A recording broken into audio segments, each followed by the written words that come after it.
ये बिल्कुल सरल है।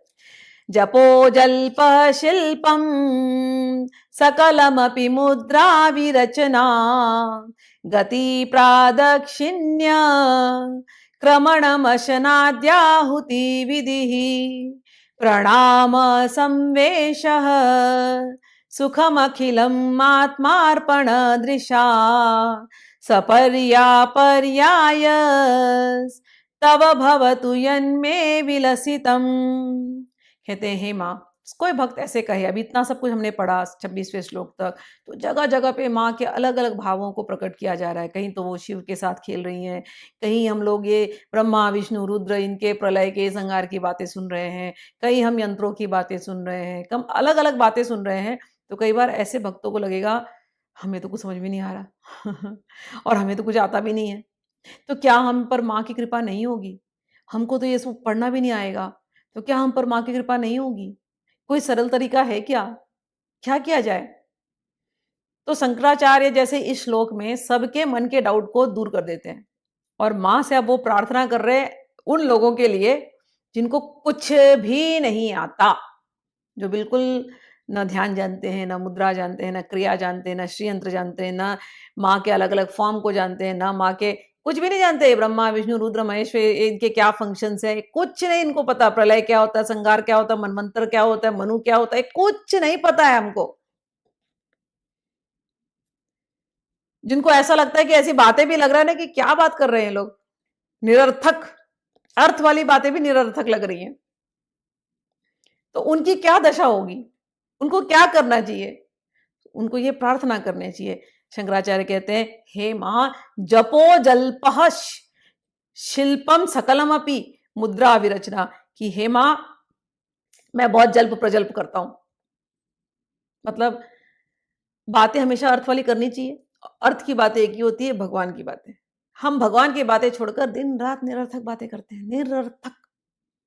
फिर भी मां, इतना हम जानते हैं कि एक एक अक्षर में आप ही की शक्ति है।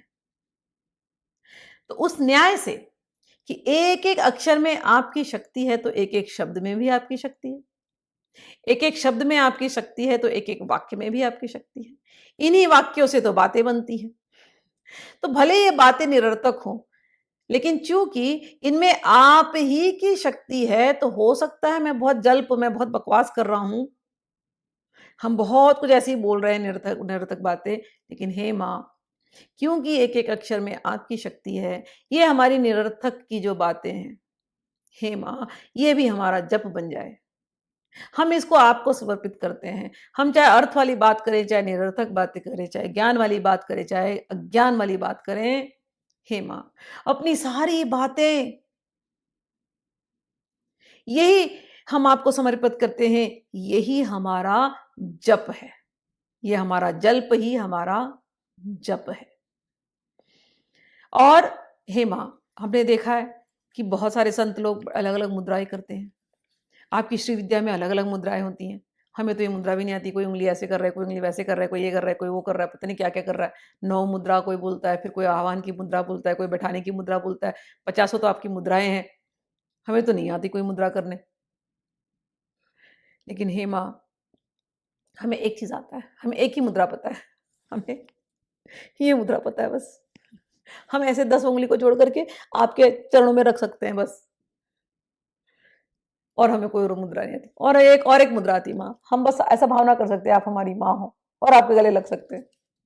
हमें केवल ये 2 मुद्रा आती है माँ, और हम दिन भर बातें करते रहते हैं, उसमें कुछ ना कुछ मुद्रा हम करते रहते हैं, कुछ ना कुछ क्रियाएं हम करते रहते हैं। हमें कोई अलग से क्रिया नहीं आती, हम दिन भर कुछ मुद्रा करते हैं, कुछ क्रिया करते हैं। माँ, आप इस शरीर में बैठी हैं कुंडलिनी के रूप में, और ये जितने देवता हैं, आप जहां बैठी हैं वहां तो देवता बैठे हैं, तो इस शरीर में तो हर जगह देवता ही देवता बैठे हैं। तो अब इस शरीर से जितनी क्रियाएं हो रही हैं, सुबह से उठ करके रात तलक जितनी क्रियाएं हैं, हे मां, मेरी ये क्रियाएं ही सारी मुद्राएं हैं, ये मैं आपको समर्पित करता हूं। तो हे भगवान, मुझे अलग से नहीं आता मां कुछ करना, ये आता है मुझे, ये मैंने दिल से आपको समर्पित किया। और दिन भर जितनी मेरी क्रियाएं हुई, मन से, वाणी से और मेरे इंद्रियों से जो हमने क्रिया की, हे माँ, हम आपको समर्पित करते हैं, वही हमारी पूजा है। तीसरी बात, माँ, सब लोग प्रदक्षिणा करते हैं। माँ, हम तो कलयुग में आ गए, समय तो है ही नहीं हमारे पास। हम 1 घंटा सुन लें आपके बारे में तो बहुत बड़ी बात है। अब आप बोल रहे हो मंदिर जाऊँ, मंदिर जाके प्रदक्षिणा करूँ। मंदिर जाने के लिए भी टाइम नहीं है माँ, कोई त्योहार के दिन आएगा तो ही जा सकते हैं, अब क्या बताएं। लेकिन हम आपसे प्रेम करते हैं, प्रेम तो दर्शाना है ना हमको। तो हम अब कहाँ प्रदक्षिणा प्रदक्षिणा करें। माँ, मुझे रोज आपकी याद आती है, लेकिन मंदिर जाने में इस समय नहीं समर्थ हैं जिस भी कारण से। तो माँ, ऐसा धरती का कौन सा कोना है जहां आपका निवास नहीं है? उस नभ से लेकर के पाताल तक, हे माँ, केवल आप ही हैं। नजर उठा करके देखो तो आपका मुख है। धरती के नीचे आपके चरण हैं और ये धरती पूरा आपका ही तो स्वरूप है, हे माँ। तो इसलिए अब हम जहां जहां भी घूम रहे हैं, पूरे धरती पर हम जिस जिस जगह में चल रहे हैं, पूरे दिन हम चल रहे हैं, ये हमारा चलना फिरना, ये सब कुछ आपकी प्रदक्षिणा बन जाए। हम इसको प्रदक्षिणा के रूप में आपको समर्पित करते हैं। समझ में आ रही है बात? हर शब्द हमने भगवान को समर्पित किया, वाणी से होता हुआ। हर क्रिया हमने अपनी माँ को समर्पित किया। चलना फिरना तक हमने प्रदक्षिणा बना दिया। मन से ऐसे जुड़े रहना है। और एक बात कहते हैं कि लोग आहुति देते हैं, हवन करते हैं। माँ, मुझे नहीं आता हवन करने। हम मंत्रों में हमको ज्ञात ही नहीं हमको क्या करना है। लेकिन माँ, ये मैं जानता हूँ कि आप जो है, आप इस हृदय में, आप इस शरीर में अग्नि रूपी बैठी हुई हैं, जठराग्नि के रूप में। तो वो जो जठराग्नि में मैं जो कुछ भी भोजन ले रहा हूँ, जो भी भोजन और पेय हम लेते हैं, ये सब कुछ आपकी आहुति बन जाए। ये मैं अपने लिए नहीं, ये जो भोजन लिया वो जठराग्नि में गई। जठराग्नि ही यज्ञ का कुंड है और वहीं पर ये जो अग्नि होती है, जैसे हम स्वाहा स्वाहा करते हैं हवन में ना, तो हम आहुति डालते हैं तो वो अग्नि जाकर के देवताओं को वो आहुति देती है। तो हम ये जो खाना खा रहे हैं, ये इस जठराग्नि में आहुति जा रही है। हे माँ, ये भोग की आहुति भी हम आपको ही समर्पित करते हैं। अंततो गत्वा ये शरीर खत्म हो जाएगा, इस शरीर की भी आहुति आप ही को समर्पित करते हैं। हे माँ, यही हमारा हवन है। आगे कहते हैं कि प्रणाम संवेश, हे माँ, हम रात को सोते हैं।